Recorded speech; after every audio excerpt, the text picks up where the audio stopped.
God came to us to seek and to save that which was lost. He raised a man from among us. He, the Honorable Elijah Muhammad, laid the foundation. What I'm doing is something that comes from him through me, and the thing that he uses in me to do the work is my faith in him and the word that he taught.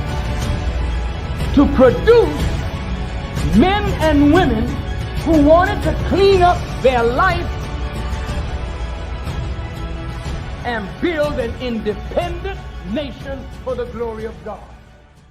There he is. I see you, Brother Rizza. You so like that. Yes, I see sir. you. There you go. All right, so, and I want to give a shout out before we get started. Brother Desmond is our brother. Brother Desmond is the brother behind the board. Brother Desmond's been helping me out. So I thank you, Brother Desmond, and thank you, Brother Rizza. So I know you all over the country, man. No problem, my dear brother. You're on the West Coast, huh? Assalamualaikum, Brother Rizza. Alaikum salam, beloved. Yes, sir. I'll be helping you all behind the scenes. I'm gonna get off camera and let you all do your thing. He's gonna handle that. And we thank all of the people that we have watched. I see our brother Frank Johnson is watching. I see other believers, and we're going to get into it. So, Brother Rizza, man, like I said, can't thank you enough, man. Before the first question, let me ask you this. What were your thoughts about the minister's lecture on yesterday? Brother, I'm still high right now. I'm still high right now, brother, off of what he was saying. I watched it again. As you know, usually believers, how we do, we watch it at least twice, at least minimum, to get through. Some of us watch it 3 or 4 times, but brother, the message not only was on time, as it always is, but it was refreshing. It was calming to most people. Most of the people who follow my networks were saying he confirmed, validated, and addressed everything that they were feeling, everything, and then some. And I'm talking about people who are in their 30s and younger, 20s, teens, and they were just like, man, I never knew someone could address all of what's going on with such clarity. It made sense. It made me feel good. I understood it. You know, I didn't know we had a leader, you know, like that, like a Malcolm or, you know, or Martin Luther King. I didn't even know that he existed. But it was so much, brother. So I'm overwhelmed, you know, with a beautiful feeling, because I'm just to know that we follow this man.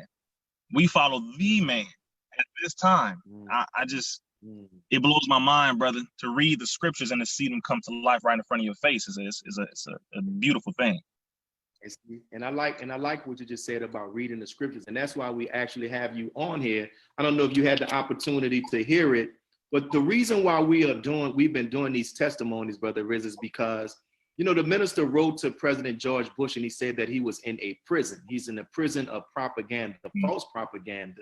And the Bible says that if it were not for the blood of the Lamb and the power of their testimony, not his testimony, their testimony said that Satan, the dragon, was defeated.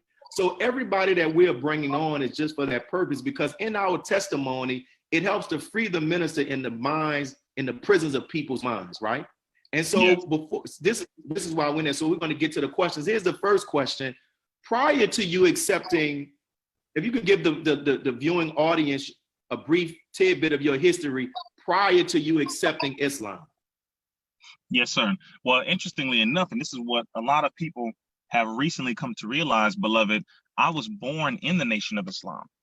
See, that's wow. That's what's interesting. A lot of people don't know that my last name literally is Islam. I was born with the last name Islam. My mother's last name is Islam. All of my siblings, Islam. And it was Muhammad Mosque number 54, Compton, California, where that was the first mosque that my family was going to. And I learned how to pray, brother. Fajr prayer was the first prayer, of course, that we learned. But I learned that in Arabic long before I knew what I was saying in English. Okay, I was praying 5 times a day, making an ablution. I was praying on the rug with a compass on the rug. All of this when I was 2, 3, 4 years old. I didn't even know what I was saying, you know. And but this is how I was raised in Compton, California. So that's just a piece of it. But as it does happen at times in families who were born in Islam, sometimes the children feel as though they are missing something in the world. So that curiosity pulls you into the world. And so I'd say around the age of 7 or 8 is when we weren't going to the mosque. You know, most of my siblings were older, so they left and they went off in different parts of the country. And my stepfather, who was the one that brought our family into Islam, he was arrested, went to jail. So once the father is removed from the home, that foundation, of course, is somewhat collapsed. And so we all went our separate ways. And I was with my mother. And we ended up going into the Christian church, I say around, I was about maybe 9 or 10. And that was a Baptist church. And that's my father, Reverend Alfredi Johnson. He's the Baptist minister. He became my stepfather. And that's when I went from the mosque into the Christian church. So I went from learning about the Holy Quran to learning the Bible at that point.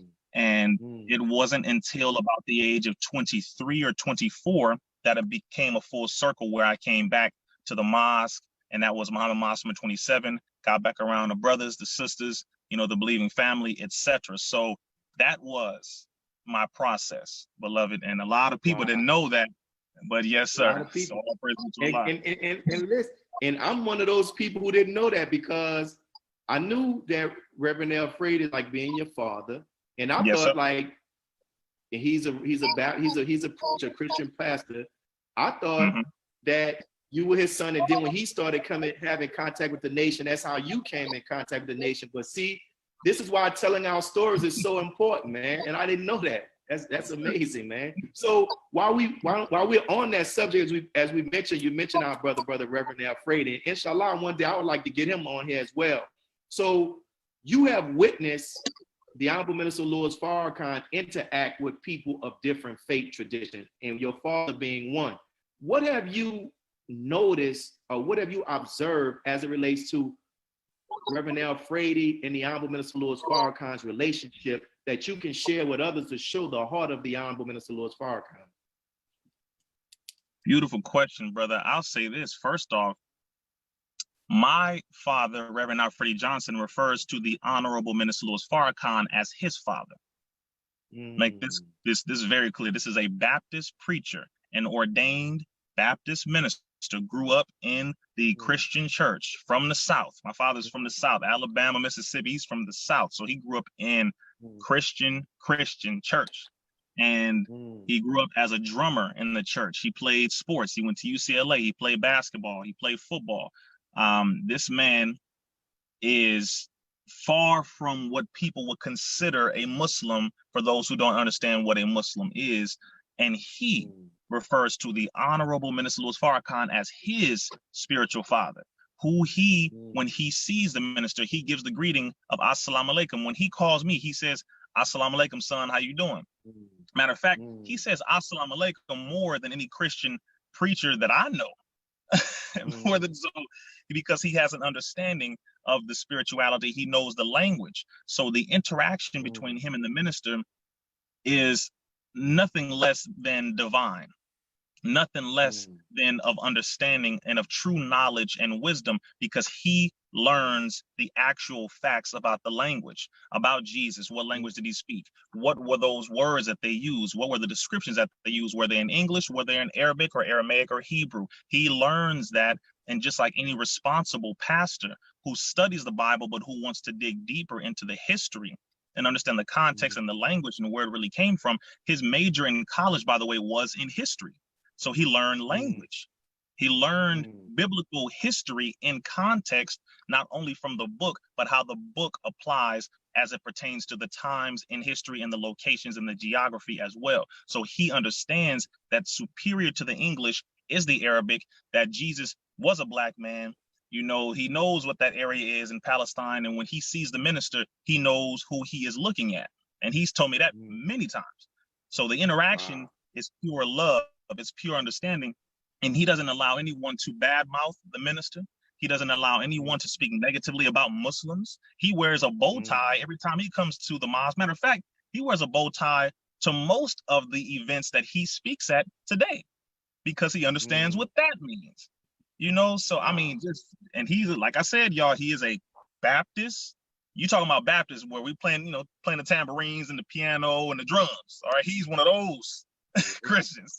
So, and he knows. and understands who the minister is. And so it is pure love, pure joy, and always happiness when he speaks about the minister, the nation, Muslims, Islam, all of it, all the way around, without losing who he is as a Christian, because he calls himself a Muslim Christian.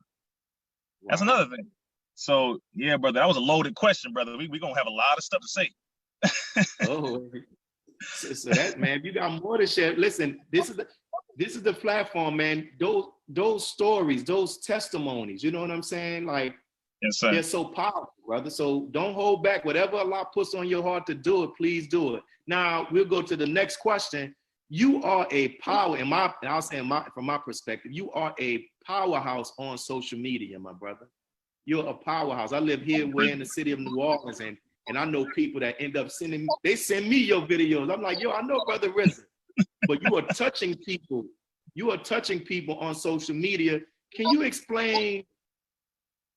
It's a two-part question. The power of social media as it relates to the work of resurrection, and how you begin to start, what inspired you to begin to start using it in that way? Yes, sir. Beautiful question, beloved, and all praise due to Allah. That's all I can say. Because this enemy created or helped to create in a modern form, because that technology or the internet was created by our Nigerian family and of course by us. So, but they allow us to use it in a way which I appreciate, but you know, they didn't realize what it is that we were doing with it, and now it's too late. Because we use it for resurrection, as you said. And what inspired me was that I was working in the community, as I still am.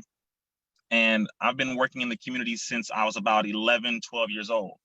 And doing what I do in the community, working with people on drugs, people who need help with reading and writing, who have illiteracy, people who are on probation, people who are coming out of prison, people who have all these different circumstances, drug addiction, et cetera, et cetera. That is my work since I was 11 or 12 years old.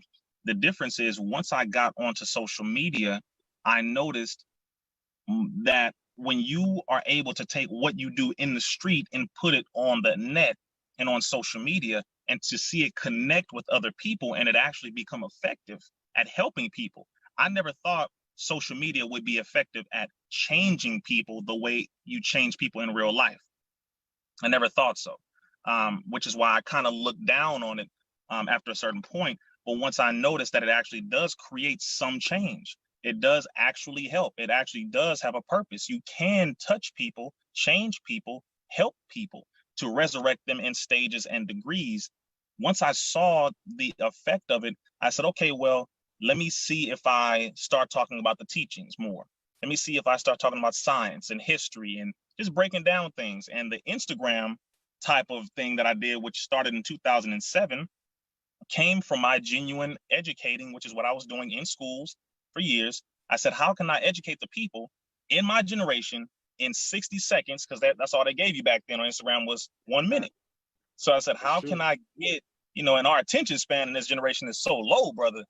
You know, 60 seconds is like an hour to them. So I said, how can I put enough information as quickly as possible in as an understandable fashion as I can, to where they'll get something, they'll like it, they'll appreciate it, they'll share it, and they'll help other people to learn. I said, all right, let me just do this. And I started by breaking down, I think one of the first videos was about Hollywood.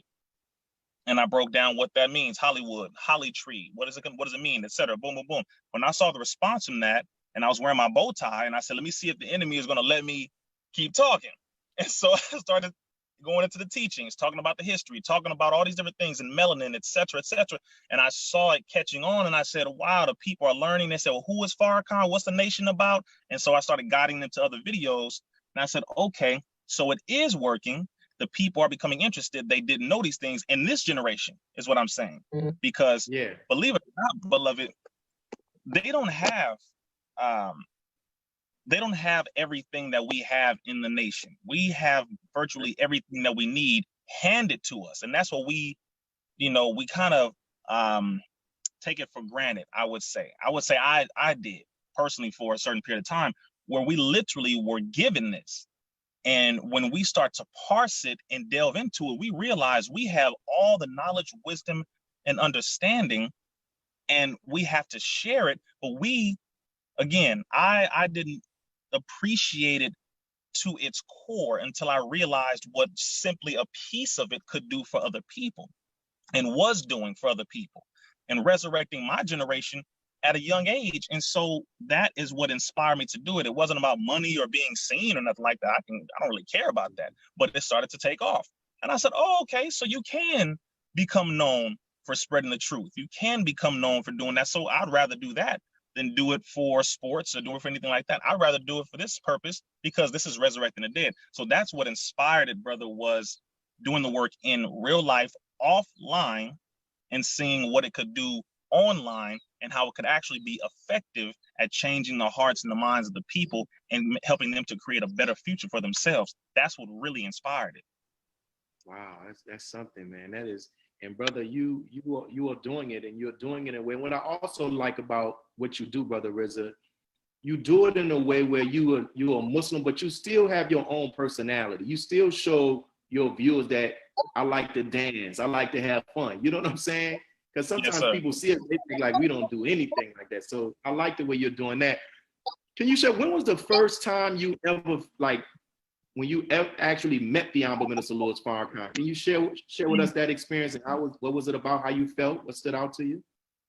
Oh man, let me say this to the believers who have not yet met the Honorable Minister Louis Farrakhan. I want you to hear it from your brother, because there are so many believers, beloved, who have been on the mission, brother. They have been carrying the paper. They have been resurrecting our people, fighting to remain a civilized person in the hells of the wilderness of North America. Sisters have been striving hard, brothers have been striving hard, and have never met the Honorable Minister Louis Farrakhan physically. But I will say this to those of you. I don't take for granted, and I want you to know that your brother is beyond humbled to be given such an honor at an early stage, because there are believers who have been working hard for 20, 30, 40 years and have not, and I recognize that, and I know that. So I want them to be acknowledged, to know that, don't worry, don't even worry about that. Just keep striving hard, because I never thought that I would meet, to be honest with you, the minister in my lifetime. I didn't think that would happen, but it is, Allah has a way of doing things that are for his purpose. We plan and Allah plans, and Allah is the best of planners. So with that said, it was me being given the information about the MMR vaccine. The MMR vaccine, beloved, that came from a woman who was my tutor when I was 9 years old at the program that I was working at for years, called the World Literacy Crusade. It's a nonprofit literacy and drug rehabilitation center and social betterment organization. I was there as a student first, and by the time I was about 11 or 12 is when I started being a tutor and helping others. But there was a woman who brought me this information. She was my tutor when I was 9. She reached out to me in 2015, early 2015. And she said, Rizza, there is something happening with the Black community that these scientists are trying to get to the Black community, but no one in the Black community will take the information. And I said, what is it? She said, well, you're the only person I thought of. I said, okay. She said, I have a number for you. I'm going to send the number to you. Call them ASAP. They're trying to get this information to you. The number she gave me was a woman by the name of Michelle Ford. And some of you may remember, she's the Caucasian woman who came on stage with us, I believe at 2016 or 2017 Holy Day of Atonement in Atlanta.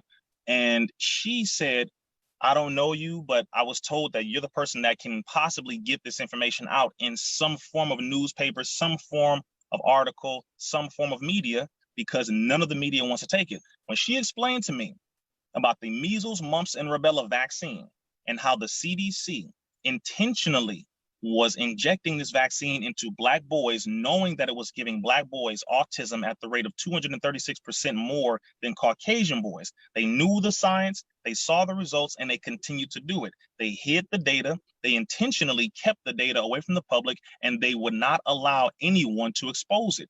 When she told me this, brother, I was at home and I sat on the floor, because hearing about the Tuskegee experiment is one thing, but living through it is another.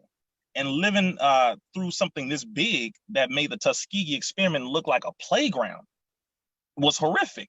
So she said, there's another woman who's even closer to this subject that I want you to get in touch with, because she has been trying to get it to politicians. She's been going to the meetings and everything. Her name was Lucy Cole. She called me, gave me more detail. And after all of this, they said, can you set up a meeting to get us to this Black leader who you're talking about? Because I told them about the Honorable Minister Louis Farrakhan. I said, there is only one Black leader that I know of who will be able and be willing to take on this knowledge that you have given me and bring it to the world so that the people can finally know exactly what it is that this government is doing. I said, I know for a fact that once he gets a hold of this, he will take it and he will expose it to the world. I know that. And so they said, okay, if you are positive of this, we'd like to set up a meeting and bring Robert F. Kennedy Jr.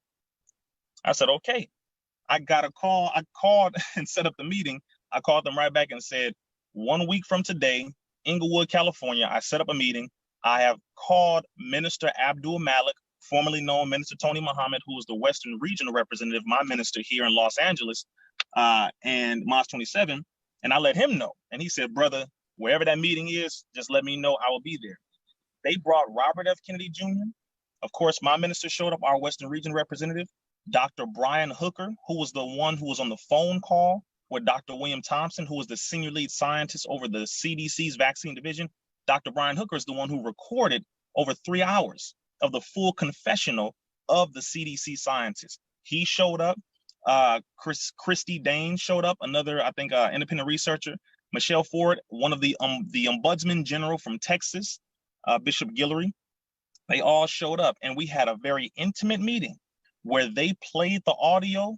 They went over a PowerPoint. Robert F. Kennedy Jr. laid out everything. He named every Black leader who he went to about this information. He gave them this information. They wouldn't accept it. He said, I went to the NAACP. I went to the Urban League. I went to this group, this organization, this organization. None of the Black organizations or groups wanted to take it. And he said, because the vast majority of them were being sponsored and funded by pharmaceutical companies. He laid it all out. And by the time he was done, tears were falling from my eyes, brother, because to know such evil that the minister continues to speak about, that he said the most honorable Elijah Muhammad said that we could not fathom, still existed in 2015, was unbelievable, beloved. It was unbelievable. But after that meeting, Brother Abdul Malik told them at the table, he said, listen, I'm going to get this information to the Honorable Minister Louis Farrakhan. And his word was bond. He called the minister. He called me and said, the minister would like for you to be there, beloved, because you brought this to us. And he wants you to be there. And again, beloved, I never, like I said, never thought something like this would happen, but we are servants and we are serving our people. That is our sole purpose, is the resurrection of the dead and to deliver, the 40 million or more to the Lamb of God. And so we flew out there. Now, I'm walking everyone through this so you can have this information thoroughly.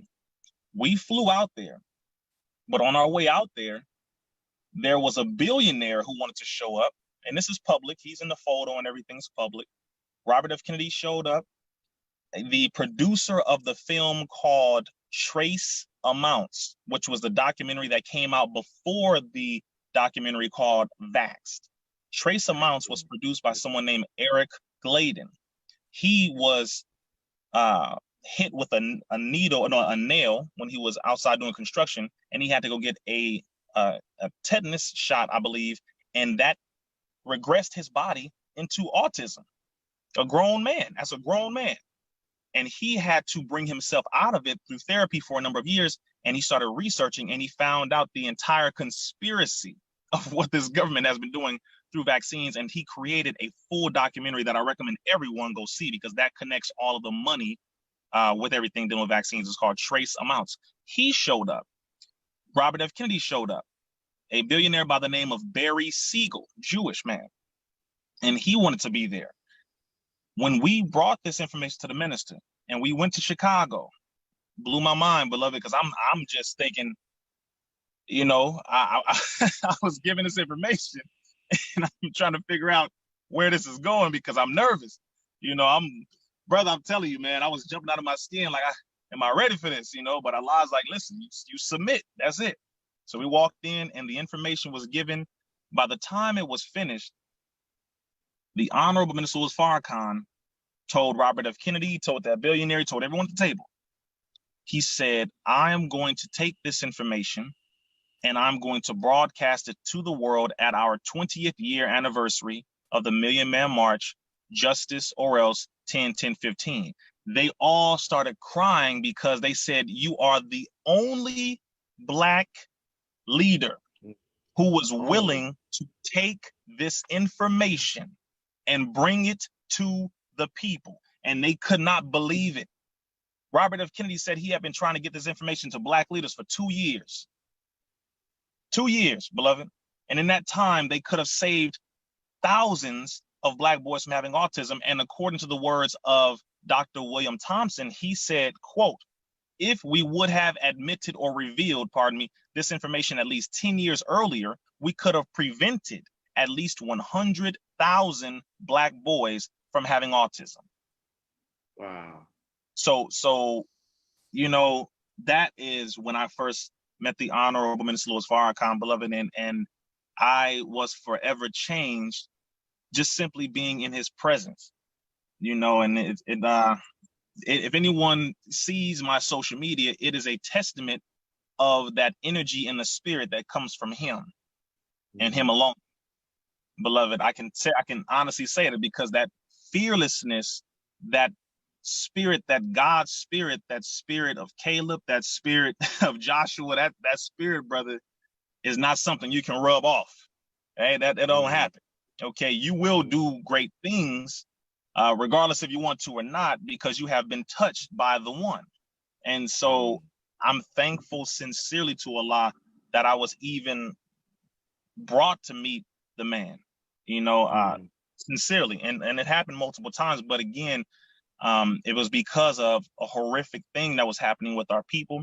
That knowledge was brought to me and we were able to get it to the minister. And potentially that has saved millions of lives as well. Wow. And you mentioned that's going to lead into the next question. You talked about the courage and everything about the Honorable Minister Louis Farrakhan. So you've had the opportunity to be around the minister on several occasions. And just like the point that you said, the minister in a lecture, I think it's called The Cycles of Life, where he said that proximity does not necessarily mean closeness. So you're right, just because people are around the Honorable Minister Louis Farrakhan, that doesn't necessarily mean that they are close. And the minister gave with his example, he said he wasn't around the Most Honorable Elijah Muhammad as much as others, but today is evidence that he had what many of them who were around the minister, the messenger, did not have. So I'm going to mention a few topics. I want you to scan your mind of what you may have observed, you've experienced from the minister, or what even your father may have shared with you about these different qualities of the minister. Like, what have you observed or heard or seen as it relates to the Honorable Minister Louis Farrakhan's love for humanity?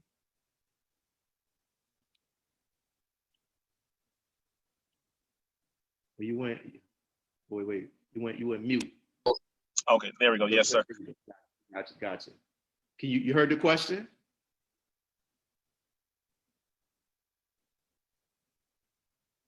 Yeah, I think his internet is slowing up a little bit.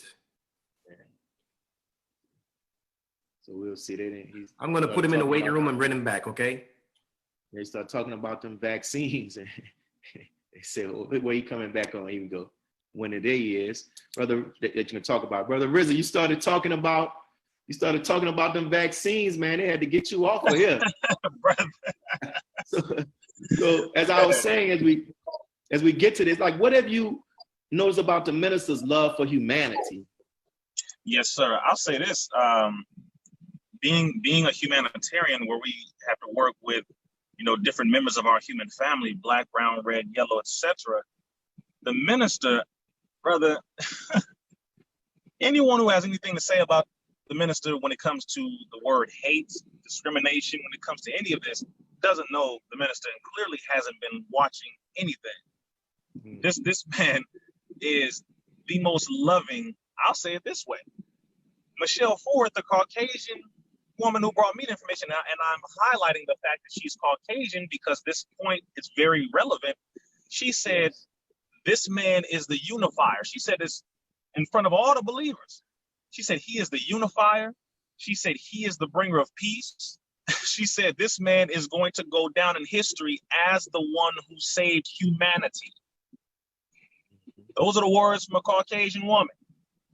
And I can only validate that because all I've seen is that. When he speaks of other people, of other nationalities, groups, etc., the only interaction I've seen is one of respect, utmost respect, one of patience, one of kindness, compassion, love, integrity. He's only treated others the way he himself wants to be treated. It is not until they bring hatred or vitriol and wickedness that he then must correct those things. But anyone and everyone should do the same. You must correct evil, wickedness, devilishment. Those things must be corrected. But as far as him being a human being, a man of God, that's all I've ever seen him do was treat others the way he would like to be treated, and possibly even better than he wants to be treated. That's true. Possibly. I would say that because he has been mistreated by our people, including other people. And he has still given a blessing when he has been given a curse word. He's given love when he has been receiving hatred for so long. He continues to give mercy and give all of these beautiful things, the fruits of the Spirit, when he receives so many evil and wicked things spoken about him, thrown at him, etc. So I've only seen the true beauty of what people refer to as the love of Jesus, the love of God, the patience of a saint. All of these beautiful things, I've only seen him display those things. That's all I've seen when it comes to any human being, and that includes white people, because people get it twisted. When you admonish or correct white people, they think, oh, that means you hate them. No, it's like correcting your child. It don't mean you hate your child. It simply means they deserve correction. And whatever it is that they did that was wrong or negative, those things need to be addressed and corrected. But he does it out of pure love for himself and for all members of the human family. That is all I've ever noticed. What would you say when you think about your experiences with the Honorable Minister Louis Farrakhan, if you had to think about one or two of the most profound lessons that you've learned from observing him or being with him, what would you say? Some of your most profound lessons, principles that you learned from him? The first one that I will say, beloved, man, there's so many. But please share. Oh man, I'll say 3 specific descriptions. Love, and I'm going to give specific circumstances. Love, patience, and humility. The love that I have watched him display, particularly when I was around him, when I was sitting at his table, and he said, the first time I heard him say this, that we must love our people more than they hate themselves.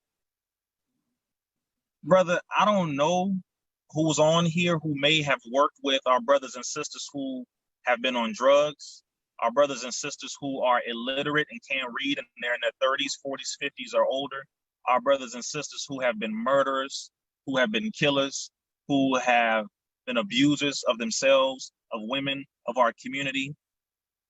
It takes love to even be around that type of behavior and that type of grafted person, meaning that's not our nature to do those things. We have been made into that. But to be around something like that, you must have love. That is a requirement. You won't even be able to see them other than the description, the killer, the murderer, this. You won't be able to see that. The game banger, the liar, the dope seller. You can't see past that description unless you love them. I have witnessed this man have a conversation about our brothers and sisters who are gangbangers, because I'm from Compton, California. Most of my, well, not most, but I say about half of my siblings were active gang members. And when he delved into the love that he had for them, not for what they do or for what they've done, but the love enough for them to reach them, to bring them outside, to destroy the devil that was being put in them on the inside, but to add the love to them so that they can build on that and come back to the knowledge of who they are. Tears started falling from my eyes because that's my family, personally. That's the people I grew up with. And I couldn't find, I did not love some of the people I grew up with, because I was thinking, how could you do that? You know, how could you sell to your mama? How could you sell to your brother? How could you sell drugs to your own daughter or your son? Like, what the hell is wrong with you? That's how I was thinking as a child. But this man explained how we were grafted into that, and I had never heard it broken down like that before. And I said, you have to be a man of God to have so much love, brother. I mean, really, because I've experienced these things. So, and pardon your brother, man, for getting emotional, but it is very real. So the love aspect, one that I've seen personally, is for him to be able to look past our faults so deeply to where he's not excusing the negative, not at all, but he's explaining just how far out of sanity we have been pushed. Because I've seen some stuff that's so insane that you can't describe to me. The average person couldn't describe to me why the hell something like that would happen with our own people, doing it to our own people. No one could really explain that to me until he explained that to me. That's one. That's of love, and that helped me to increase the amount of love that I have for my people. Oh, yeah. And then I'll go into the patience circumstance that he gave to me, because he was describing this to me. This is another time. He was talking about, when he was talking to me and I was explaining to him about my generation and how we are the product of the product of the product of the product of not only this system, but of the parents of the parents of the parents who had been broken and manipulated by the system. So we're a product of two, right? And I said, brother minister, it's so hard because my generation is being attacked spiritually, mentally, socially, morally, emotionally, financially, agriculturally. We're being hit on all fronts, and I see it, and we're being overwhelmed every day through this thing that we call social media. And we're being programmed at a very intense rate. And he said, brother, this is cold, man. I'm telling you.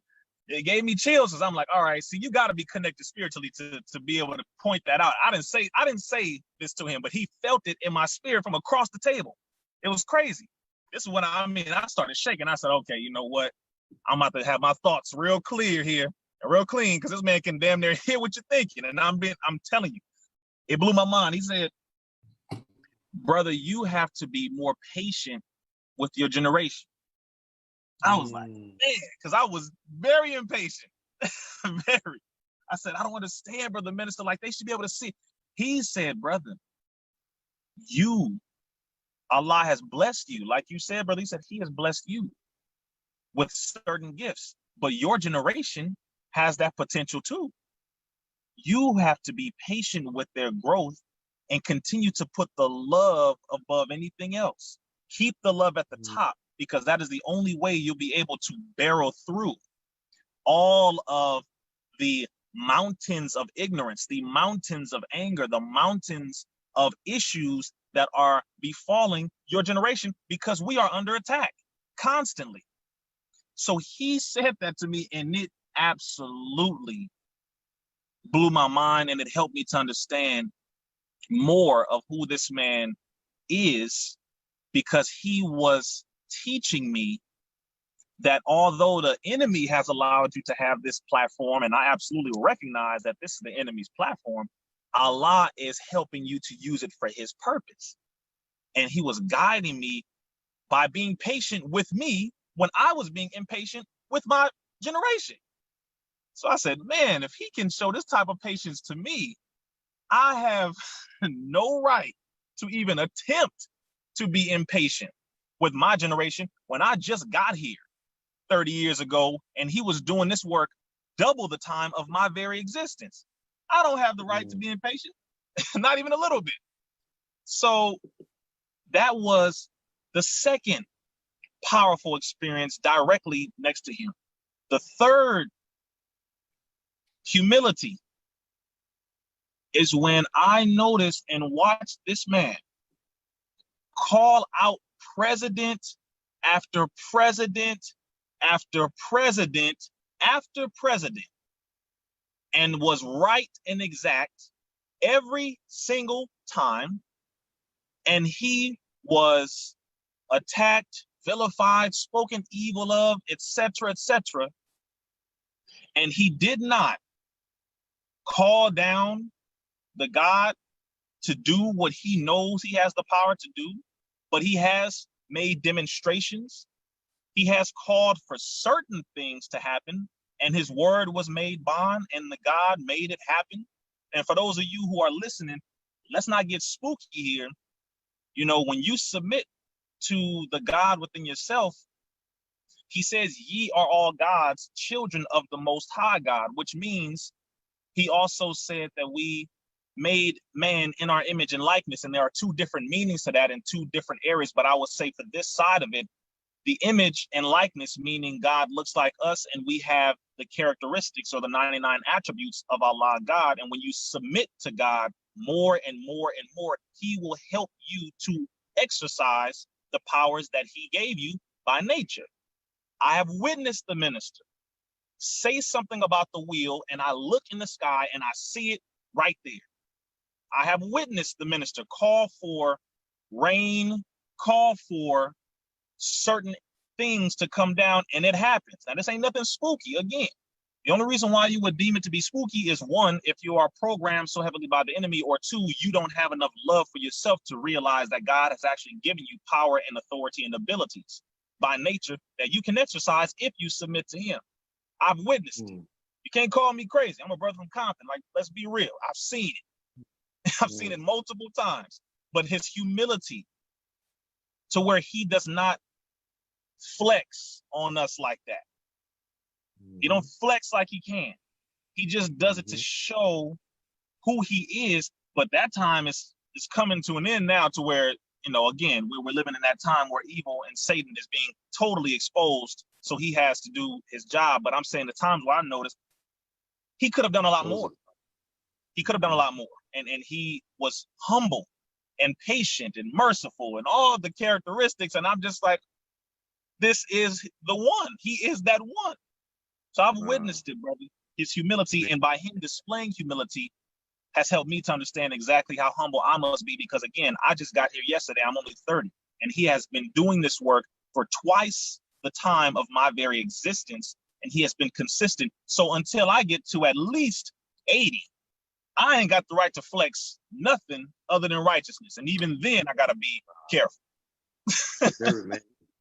I love, brother, the preciseness and the clarity of your thoughts and your expression. I love how you were able to mention those qualities, and you gave actual things that you have seen. And see, that's, and I love it. We have 3 more questions, and this is one you can go in. You know, because you've been on the battlefield fighting this foolishness. I want you to speak about and equip believers and those who are supporters of the Nation of Islam, the Honorable Minister Louis Farrakhan, with information that can help them battle back this foolishness that people are saying when they're trying to say that the Nation of Islam has been bought over, compromised, overtaken by the Church of Scientology. Can you talk about, I know I'm piling a lot in this question.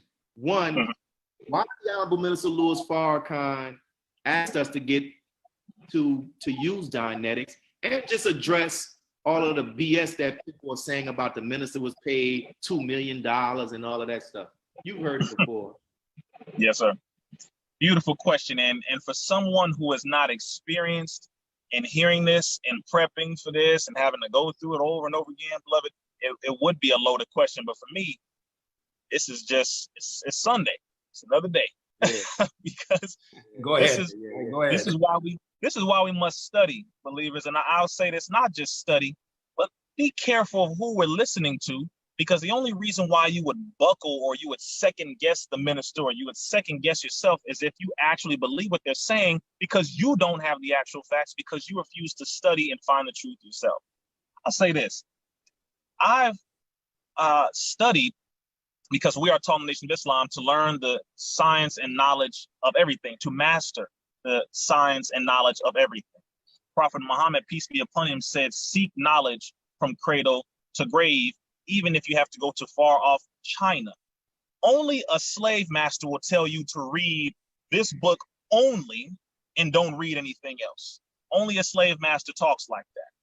But you are to learn everything. So with that said, I've studied the technology of Scientology for over 15 years. To make this very clear, I studied the Bible and still studying the Bible, because you can never learn enough of the Bible. Still studying the Holy Quran, still studying sciences, still studying history, still studying everything. But in particularly when it comes to Scientology, I've studied this for over 15 years, and I haven't heard or found one word of what any of these individuals on the internet are talking about. Haven't found racism in it, haven't found hatred in it, haven't found any of the insanity in it, that or Dianetics. Now, Scientology means the study of knowledge, or the study of knowing how to know. Skio and ology. Scientology is not science-ology. Science-ology is the study of science. Scientology is the study of knowledge, again, or the study of knowing how to know, or even a deeper meaning that they have in their books is the study of the spirit in relationship to itself and the physical universe. Okay, I don't mind studying that. If I'm studying the Bible, if I'm studying biology, chemistry, etc., I want to learn about everything else too.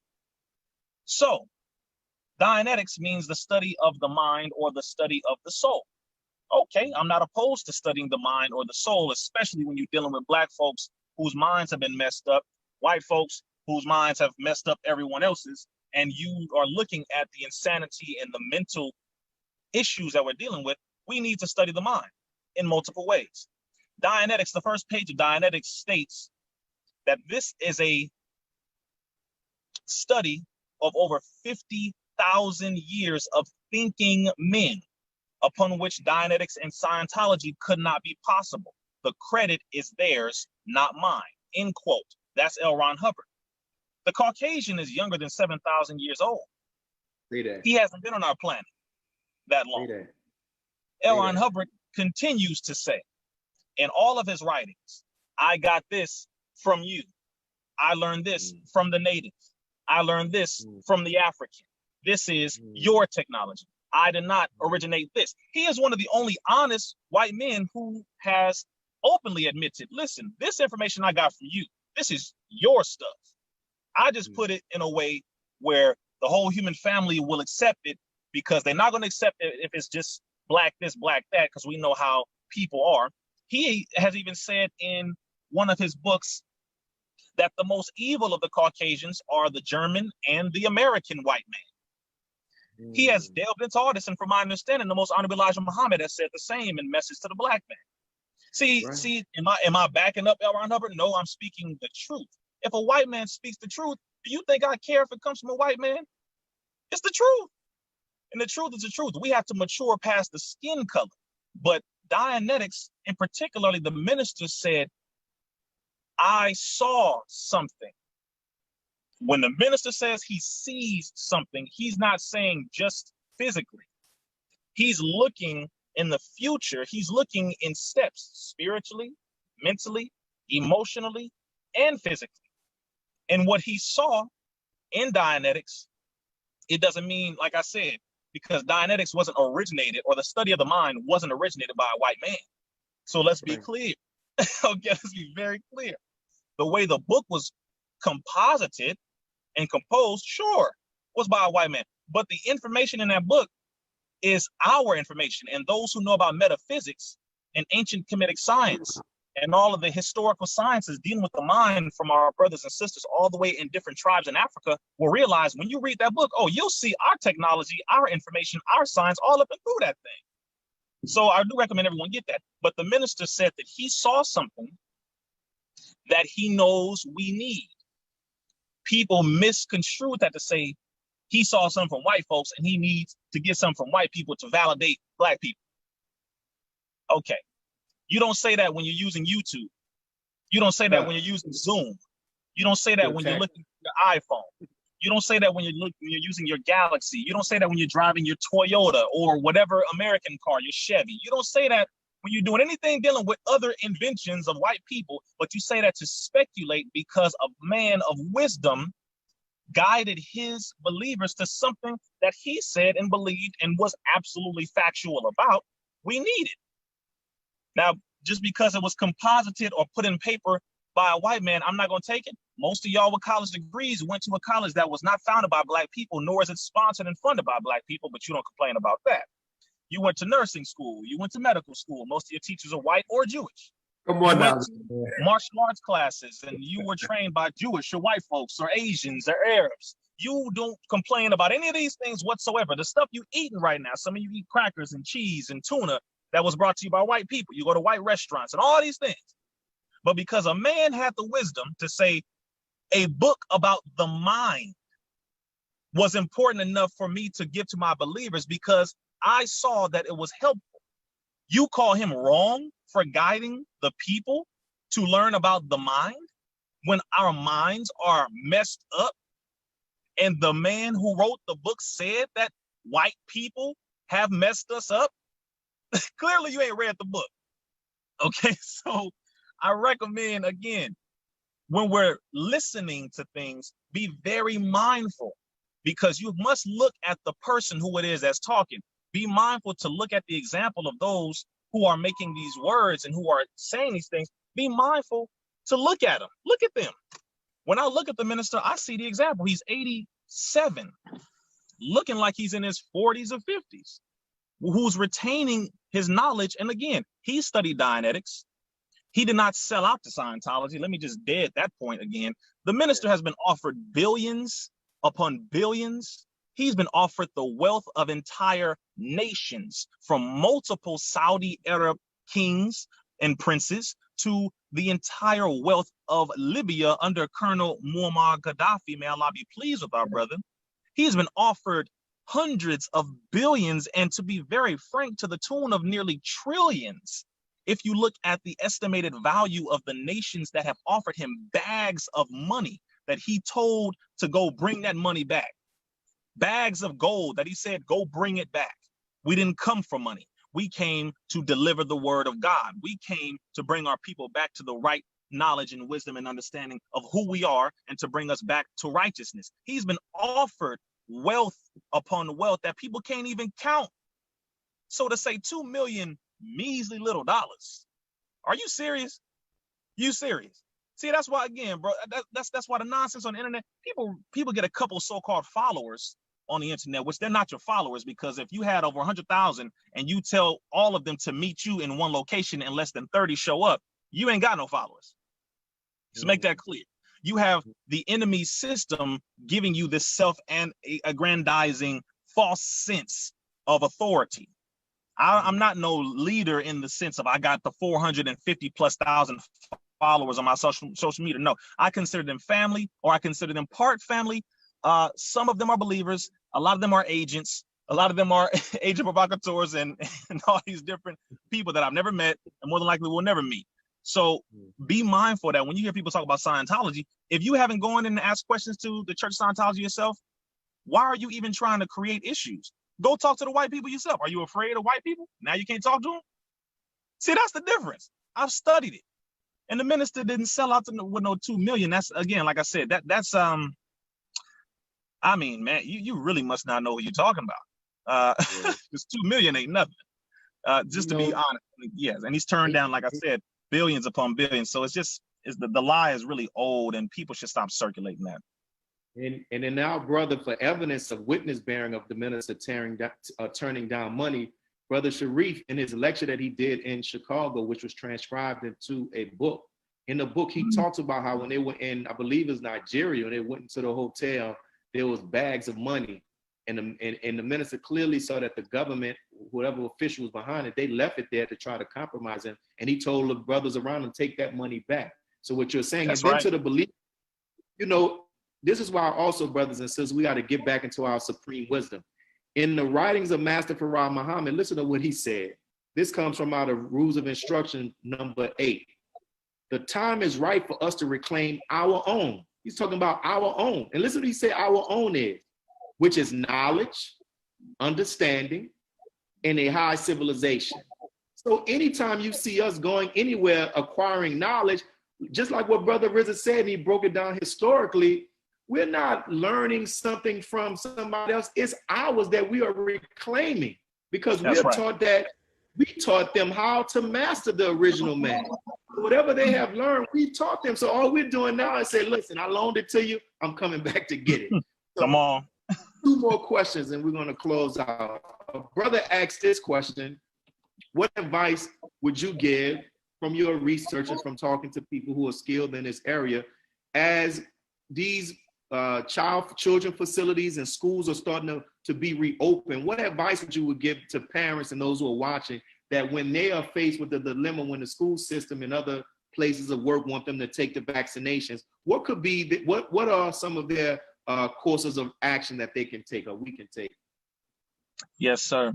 First thing is, depending on what state you are in, meaning out of the 50 states in the United States, depending on which one you are in will let you know which exemptions you have.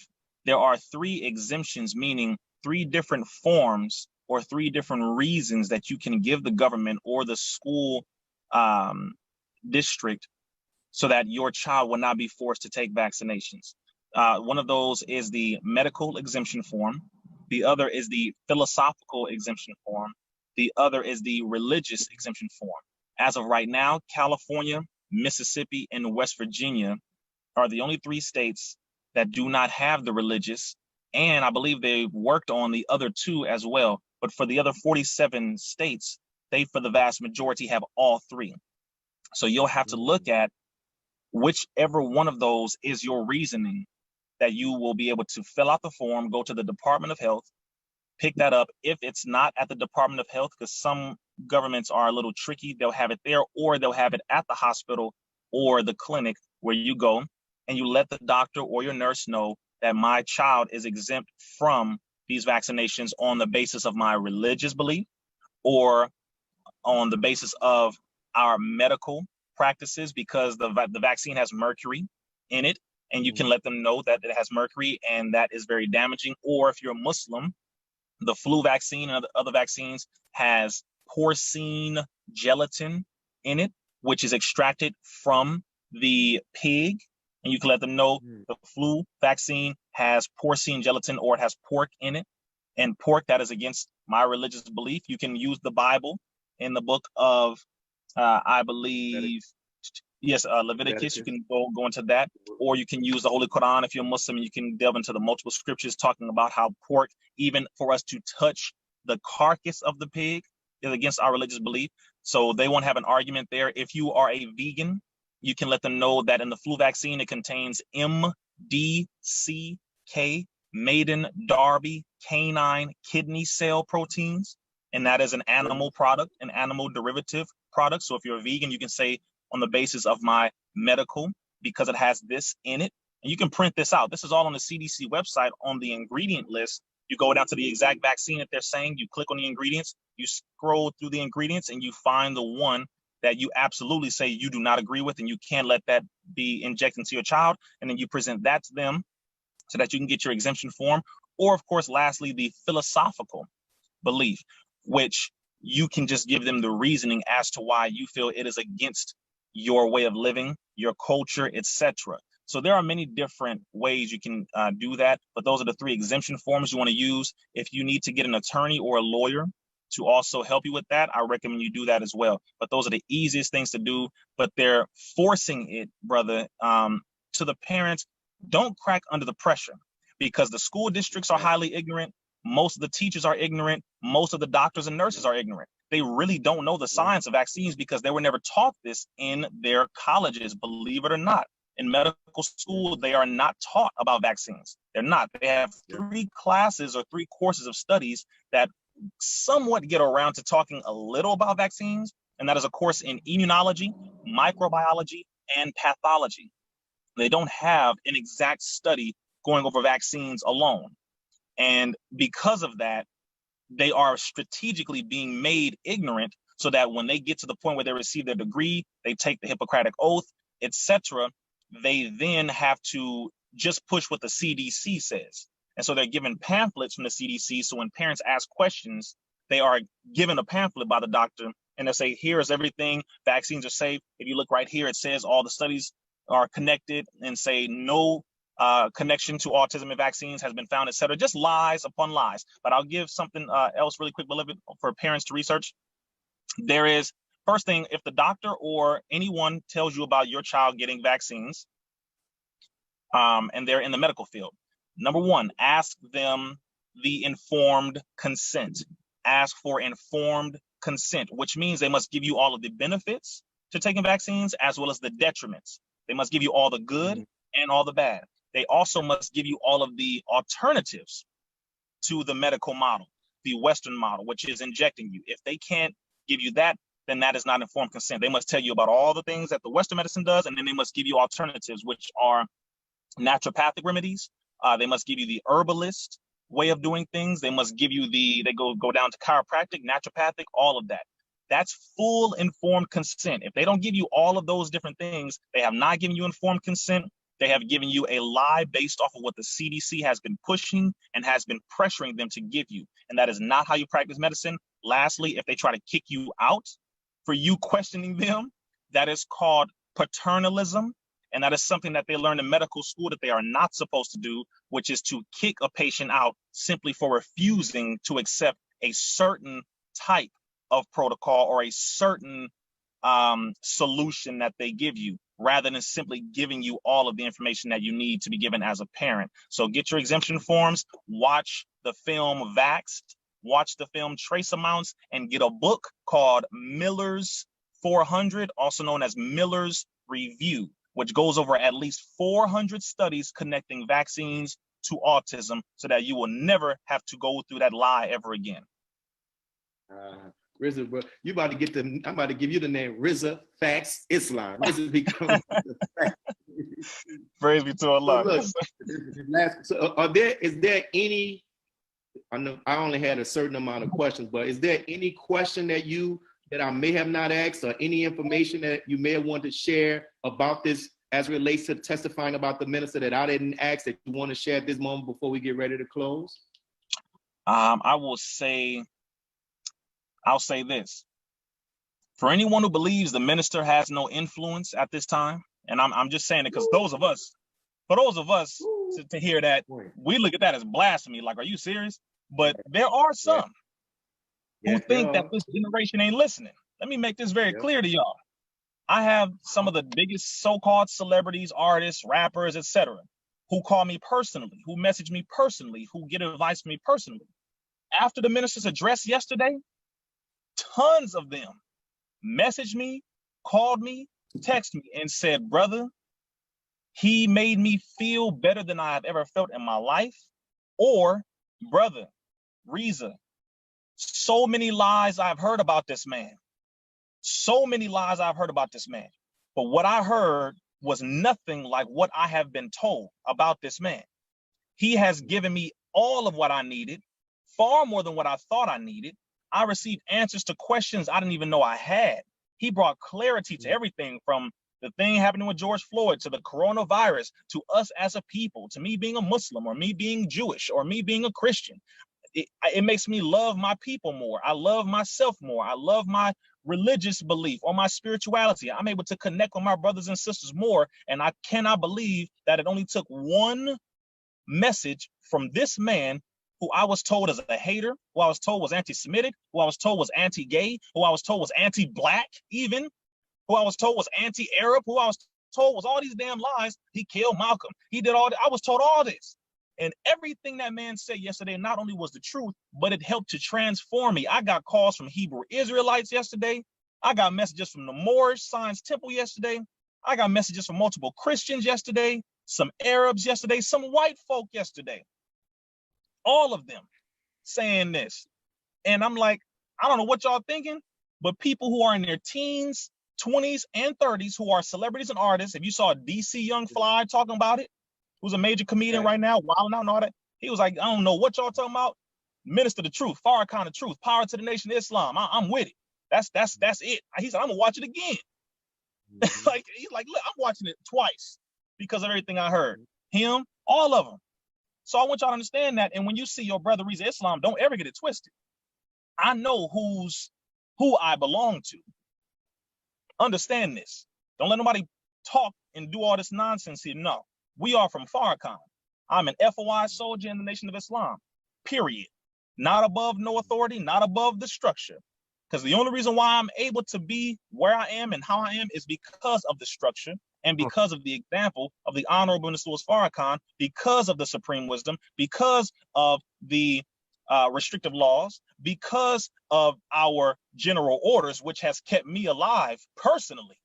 I want to make that clear. Boy, them general orders, if you know them, they will keep you alive, just like our captain says. So that is the only reason why Allah's blessing me, is because I'm following what we are all supposed to be following, which is the teachings of the Most Honorable Elijah Muhammad and the example of the Honorable Minister Louis Farrakhan, our divine warner, teacher, and guide. Look up those 3 words so you can truly understand what they mean, because I don't make any of these moves until he gives us the instruction or until it comes down the line.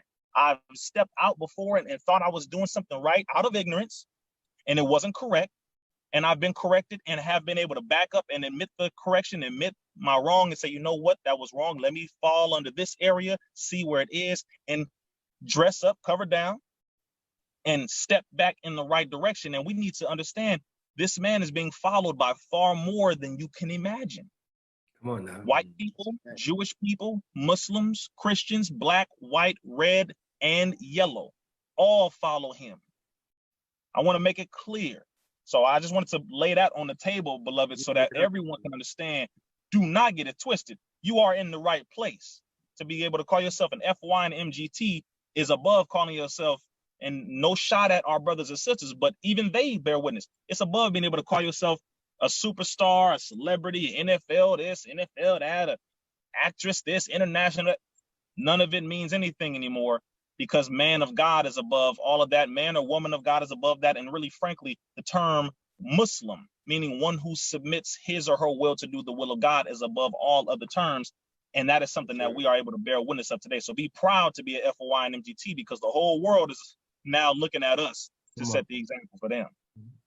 Briefly, somebody asked the question, if you can briefly tell them, where can they go to see those documentaries, Vaxxed and the other one that you mentioned? Let's see, Vaxxed. I believe they took Vaxxed off of YouTube, I believe, but you can go to vaxxedthemovie.com to look at that. Trace Amounts is on YouTube, so I recommend you watch that one first. And I mean, that the documentation is so well put together. Trace Amounts. You definitely want to look at that. That's on YouTube. And you should order the movie Vaxxed. You can order the digital copy as well on vaxxedthemovie.com. And again, the book Miller's Review or Miller's 400. These are ammunition that you want to add to your arsenal for personal use as well as for use in the public, because the whole vaccine argument is now raging hotter and heavier now than ever before, especially with the minister bringing it out. You know, heavier yesterday. Oh, people now, you know, they're going to their whole propaganda machine, trying to drum up stuff. We already know what it is. Monday, we're going to see all the different articles from the news, anti-Semitic, he's anti-pharmacology, anti-pharmaceuticals, whatever. So just get ready and prepared to be able to counter what this enemy comes out with. Man, and thank you, brother, for taking a moment of your time. And you're so thorough, man. I love your responses. You're so thorough, and it's what is need. Now, for those who are watching, I need you all to do this. Can you leave some comments in the chat room later when you're watching this? What stood out to you from our brother's testimony? What part did you like? How did it help you? Don't worry about if you don't want to type a lot. Type whatever's on your heart. We want to know, how did this testimony help you? What was the benefit? What did you learn? What are the questions that you had?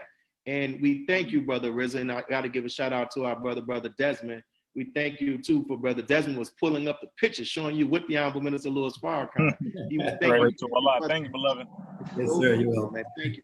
And Brother Rizza, while we're on, you can tell everybody how they can get in contact with you, even for speaking engagements, if you can tell them how they can actually do that. Yes, sir. Everything is at RizzaIslam.com. RizzaIslam.com. If you would like to order my book, it's called Message to the Millennials. That you can also find at RizzaIslam.com.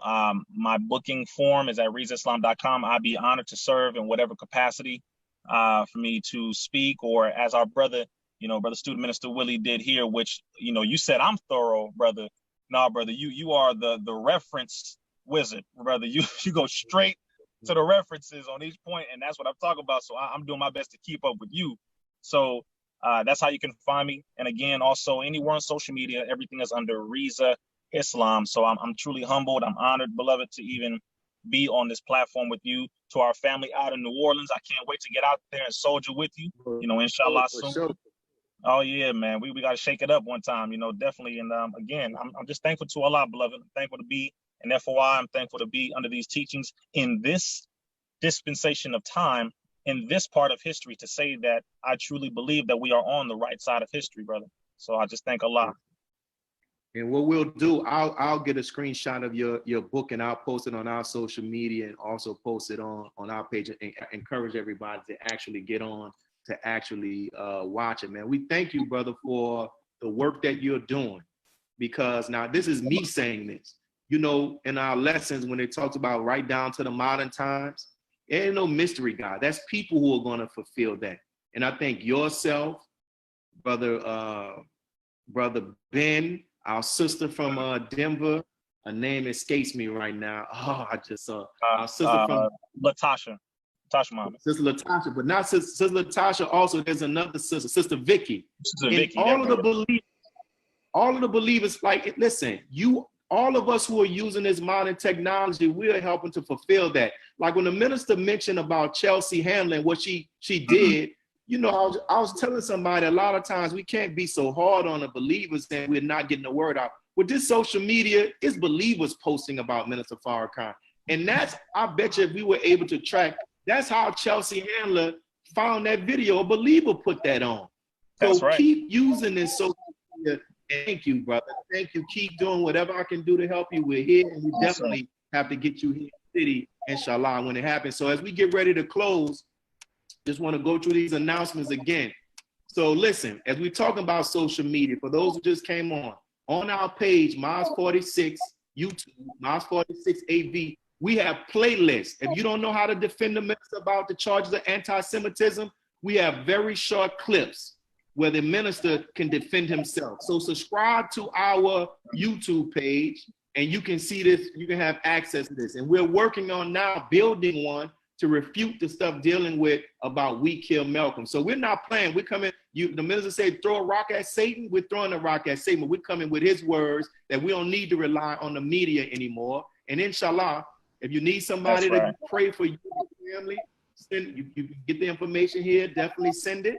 And we're talking about if you can share this flyer, we'll put it on our social media. We're trying to pay off our mosque mortgage so we can use that money that we're giving to a bank every month to begin to start doing more good. And also, inshallah, on this coming Tuesday, we're going to have Brother Dimitri on. It's not, I have a testimony. This is going to be strictly dealing with busting up the myths as it relates to Malcolm X. And inshallah, on next Sunday, we're going to have our brother Dr. Wesley Muhammad. So we're going to share that flyer. I'm going to come back and post the information about our brother's book. And we thank you all, brothers and sisters, and we ask that you all continue to keep tuning in. And as I said, please take some time, brothers and sisters, and leave some comments. What did you get from our brother Rizza? And Brother Rizza, I'll screenshot it and send it to you via inbox so you can actually have it. All right? Yes, sir. Thank you, beloved. Thank you, brother. Thank you also too, brother Desmond, for your help. Somebody also said this is. I'm giving some feedback. This is on Zoom. They said, I like the fact that he is truly a brother who loves his people and he takes time to explain in detail. That's from Brother Sampson. Sister Brenda 7X said it was a wonderful testimony, detailed, sincere, and honest. And so we thank you. We thank you, my brother. I'll be sending you more. Thank you, and may Allah continue to bless each and every one of you all, because I know some of us are fasting this week. Assalamu alaikum. Yes, sir. Wa alaikum salam. Be a part of the force that powers truth in journalism. Go to nnvnews.com/donate.